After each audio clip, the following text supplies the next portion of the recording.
पुराने मिस्र के राजा, जिन्हें फिरौन कहा जाता था, अपनी शान शौकत में बेजोड़ थे और उनके खजाने भी अतुलनीय थे। उनके खजाने में इतना सोना चांदी था कि दूसरे राजा उसकी कल्पना भी नहीं कर सकते थे। जब मिस्र का ये शाही खजाना राजा रेमेसिस के हाथ लगा तो वो इसे देखकर इतना हैरान हुआ कि इसकी सुरक्षा की चिंता उसे सताने लगी। उसने सबसे पहले ये आदेश दिया कि शाही खजाने की सुरक्षा के लिए महल के बराबर एक कमरा बनाया जाए। इस कमरे को बनाने के लिए उसने एक ऐसे कारीगर को चुना जो अपने काम में बहुत माहिर था। कुछ ही दिनों में कारीगर ने शाही महल के बराबर एक कमरा तैयार कर दिया जो पूरा पत्थर का बना था। उस कमरे का एक दरवाजा था जो शाही महल में राजा के खास कमरे में खुलता था और उसकी चाबियां केवल राजा के पास रहती थी। कमरा पूरा होते ही राजा रेमेसिस ने सारा शाही खजाना उसमें रखवा दिया। अब उसे उसकी सुरक्षा के बारे में पूरा भरोसा था। जिस कारीगर ने ये कमरा बनाया था वो काफी बूढ़ा हो चुका था। कुछ साल बाद वो बीमार हो गया और जब उसे अपने बचने की कोई उम्मीद नहीं बची तो उसने अपने दोनों बेटों को खजाने के उस रहस्य के बारे में बता दिया जो अब तक उसके दिल में छुपा था। कारीगर ने अपने बेटों को बताया, शाही खजाने का एक दरवाजा तो वो है जो शाही महल में खुलता है, लेकिन मैंने उसका एक और गुप्त दरवाजा भी बनाया है जिसे पत्थरों को एक खास तरीके से खिसकाकर खोला जा सकता है। उस दरवाजे के बारे में केवल मुझे पता है और किसी को नहीं।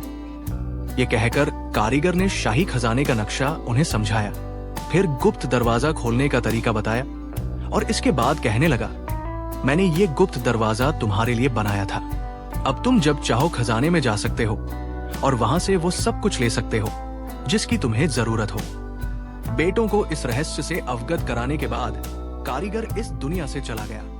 उसी रात उसके दोनों बेटे खजाने के कमरे के पास उस जगह गए जिसके बारे में उनके पिता ने उन्हें बताया था और जब उन्होंने पिता द्वारा बताए गए तरीके के अनुसार पत्थरों को खिसकाया तो दीवार में एक दरवाजा बन गया। उनके सामने सोने, चांदी और हीरे जवाहरात के ढेर लगे थे। वे कुछ देर हैरानी से सोने चांदी के उन ढेरों को देखते रहे और फिर कुछ हीरे, सोना और कीमती कपड़ों के कुछ थान लेकर बाहर आ गए। उन्होंने पिता द्वारा बताए गए तरीके के अनुसार दोबारा पत्थर खिसकाए तो दरवाजा अपने आप बंद हो गया और दीवार पहले जैसी हो गई। इसके बाद वे हर तीसरे चौथे दिन आकर शाही खजाने पर हाथ साफ करने लगे। वे बहुत खुश थे कि उनका पिता उन्हें एक ऐसा तरीका बता गया है जिससे बिना मेहनत किए वे ऐशो आराम की जिंदगी जी सकते हैं। कारीगर के बेटों की इन हरकतों को ज्यादा दिन नहीं हुए थे कि एक दिन राजा रेमेसिस खजाने का निरीक्षण करने आया। एक नजर देखते ही उसे अनुमान हो गया कि खजाने में से कुछ सोना और दूसरी कीमती चीजें गायब है। वो बहुत हैरान हुआ। खजाने का केवल एक ही दरवाजा था जो शाही महल में खुलता था और उस दरवाजे की चाबियां खुद उसके पास रहती थी। राजा रेमेसिस सारा दिन यही सोचता रहा कि चोर को कैसे पकड़ा जाए। आखिर उसके दिमाग में एक तरकीब आ गई। उसने खजाने में लोहे का एक फंदा लगवा दिया। ये फंदा उन बक्सों के बीच लगाया गया था जिनमें कीमती हीरे और सोने चांदी के सिक्के और बर्तन रखे हुए थे। अगली बार जब रेमेसिस शाही खजाने का निरीक्षण करने आया तो उसने देखा कि फंदे में एक आदमी फंसा हुआ है। वो खुशी खुशी आगे बढ़ा कि उसकी तरकीब सफल रही है, मगर जब वो फंदे के पास आया तो ये देखकर हैरान रह गया कि फंदे में फंसा हुआ आदमी जिंदा नहीं, मुर्दा है। यही नहीं, उसका सिर भी गायब है और सिर गायब होने की वजह से उसकी पहचान नहीं हो सकती थी।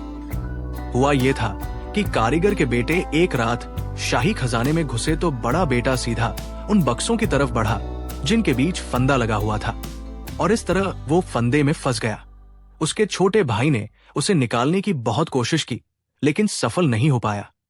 बड़े भाई ने यह देखा तो छोटे से कहने लगा, प्यारे भाई, ऐसा लगता है कि राजा को खजाने की चोरी का पता चल गया है, तभी उसने ये फंदा लगाया है। अब मैं तो बदनसीब से फंस गया हूं, लेकिन तुम अपनी जान बचाने की चिंता करो। छोटे भाई ने कहा, मैं तुम्हें इस हाल में छोड़कर कैसे जा सकता हूं? बड़े भाई ने कहा, मूर्ख मत बनो, जैसा मैं कहता हूं वैसा ही करो।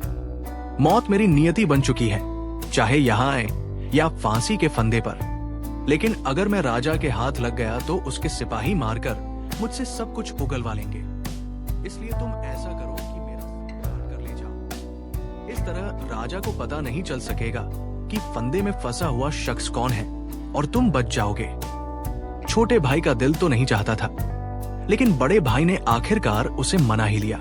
बेमन से उसने अपने दिल पर पत्थर रखकर बड़े भाई का सिर काटा और उसे एक कपड़े में लपेटकर वापस आ गया। माँ ने अपने बेटे का सिर देखा तो रोने पीटने लगी। छोटे भाई ने उसे समझाते हुए कहा कि रोने पीटने के बजाय धैर्य और हिम्मत से काम लो, वरना जो अंजाम मेरे बड़े भाई का हुआ है वही मेरा भी हो सकता है। माँ दिल पर पत्थर रखकर चुप हो गई। राजा रेमेसिस सोच भी नहीं सकता था कि चोर इतना चालाक होगा और उसकी तरकीब को ऐसे नाकाम कर देगा। वो हर कीमत पर उसका सुराग लगाना चाहता था, इसलिए उसने आदेश दिया कि सिर कटी लाश को शाही महल के बाहर लटका दिया जाए। उसने उस लाश के चारों ओर कुछ सिपाही पहरे के लिए खड़े कर दिए और उन्हें सख्त हिदायत दी कि लाश के पास से गुजरने वाले हर शख्स पर नजर रखें और जो शख्स उसके पास रोता पीटता या मातम करता हुआ पाया जाए उसे तुरंत गिरफ्तार कर ले। उस समय के मिस्र के लोगों का विश्वास था कि जब तक किसी शख्स की मौत की रस्में पूरी नहीं कर दी जाती तब तक उसकी आत्मा को शांति नहीं मिलती। इसलिए राजा को यकीन था कि सिर कटी लाश के वारिस उसे हासिल करने के लिए सब कुछ करने को तैयार हो जाएंगे। राजा ने ठीक ही सोचा था। माँ को जब यह खबर मिली कि उसके बड़े बेटे की सिर कटी लाश शाही महल के बाहर लटकी हुई है, तो उसने अपने बेटे से कहा कि वो अपने भाई की लाश वहां से ले आए ताकि उसे के अनुसार दफनाया जा सके। ये सुनकर वो परेशान हो गया। उसे अच्छी तरह मालूम था कि लाश को हासिल करने की कोशिश करना मौत को दावत देना है, लेकिन माँ अपनी जिद पर अड़ी रही और उसने धमकी दी कि अगर तुम अपने बड़े भाई की लाश नहीं लाओगे तो मैं राजा के पास जाकर उसे सब कुछ बता दूंगी। माँ की इस धमकी के आगे छोटे भाई ने हथियार डाल दिए। सिर कटी लाश को शाही महल के बाहर लटके हुए कई दिन बीत गए थे। पहरेदार उसके पास से गुजरने वाले हर शख्स को बड़े गौर से देखते थे, लेकिन अभी तक उन्हें कोई ऐसा शख्स नजर नहीं आया था जो रोता पीटता, मातम करता और उसके पास से गुजरा हो। दूसरे दिन एक युवक 2 गधों को हाँकता हुआ वहां से गुजरा। गधों पर पानी की कुछ मशक लदी हुई थी। वो गधों को लेकर लोगों के उस झुंड के पास से गुजरा जो सिर कटी लाश का तमाशा देख रहा था, तो एक गधे पर लदी हुई पानी की एक मशक का मुंह खुल गया और पानी बह निकला। युवक उस मशक का मुंह बांध ही रहा था कि दूसरे गधे पर लदी हुई मशक का मुंह भी खुल गया। युवक पहली मशक को छोड़कर दूसरे की तरफ दौड़ा। इस आपाधापी में सारी मशकें खुल गई और वहां नदी सी बहने लगी। लोग जो सिर कटी लाश को एक और मजा हाथ आ गया और वे युवक से हमदर्दी करने के बजाय हंसते और ठाके लगाते हुए चुल्लू भर भर कर पानी पीने लगे। युवक पहले तो पानी के इस तरह बर्बाद होने पर मुंह लटकाए खड़ा रहा, फिर वो भी दूसरे लोगों की तरह हंसने और ठाके लगाने लगा। उसकी सारी मशकें खाली हो गई थी, केवल एक मशक बची थी। उसने वो मशक उन सिपाहियों को दे दी जो लाश के पास पहरा दे रहे थे। सिपाही सुबह से भूखे प्यासे थे। वे लालची की तरह मशक पर टूट पड़े और देखते ही देखते उसे खाली कर दिया। ये बात केवल उस युवक को ही मालूम थी कि पानी में बेहोशी की दवा मिली हुई है। रात का समय हुआ तो हर तरफ शांति छा गई। केवल लाश के पास सिपाहियों के खर्राटे सुनाई दे रहे थे। युवक पहले ही से इस मौके की तलाश में था। उसने रस्सियां काटकर लाश उतारी और उसे गधे पर लाद कर चला गया। अगली सुबह रेमेसिस को यह खबर मिली कि महल के बाहर जो सिर कटी लाश लटकाई गई थी उसे कोई उतार कर ले गया है और सारे पहरेदार बेहोश पड़े हैं। तो उसकी आंखों में गुस्से से खून उतर आया, मगर इस गुस्से की हालत में भी वो मन ही मन उस शख्स की चालाकी कर रहा था जो सिपाहियों को बेहोश करके लाश वहां से ले गया था।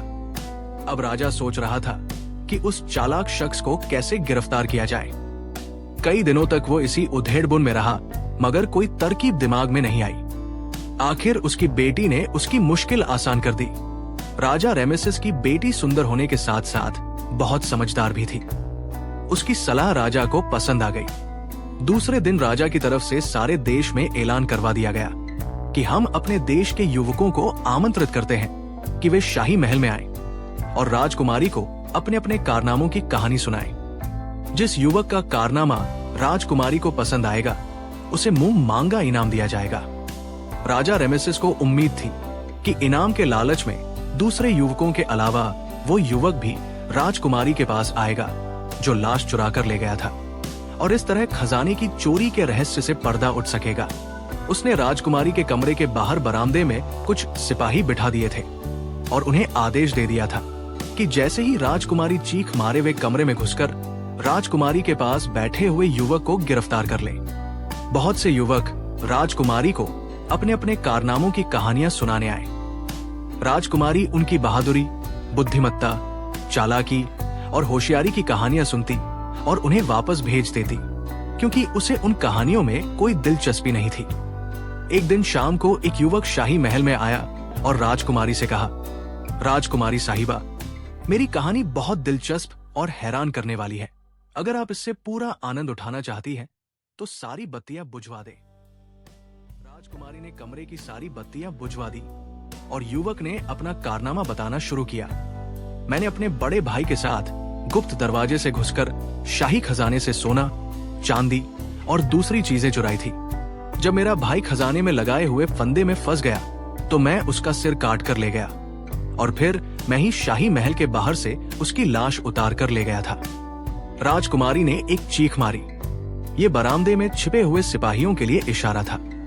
उसी के साथ ही राजकुमारी ने युवक का हाथ सख्ती से पकड़ लिया, लेकिन उसे ऐसा महसूस हुआ कि जैसे युवक का हाथ बहुत सख्त और ठंडा है। सिपाही तुरंत कमरे में आए तो राजकुमारी के मुंह से एक बार फिर चीख निकल गई। उसने लकड़ी का बना हुआ हाथ पकड़ रखा था और युवक खिड़की से कूदकर भाग गया था।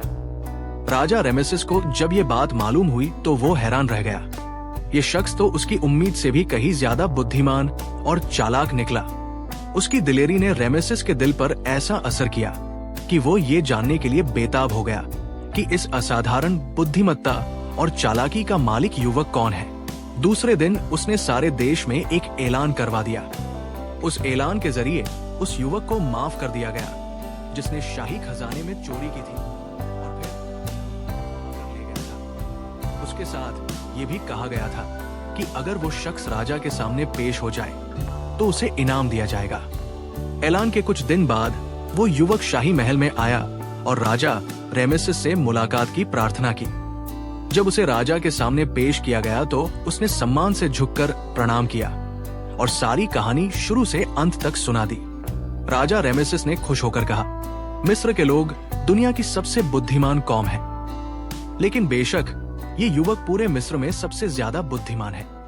और फिर उसने अपनी खूबसूरत बेटी की शादी कारीगर के उस बेटे के साथ कर दी।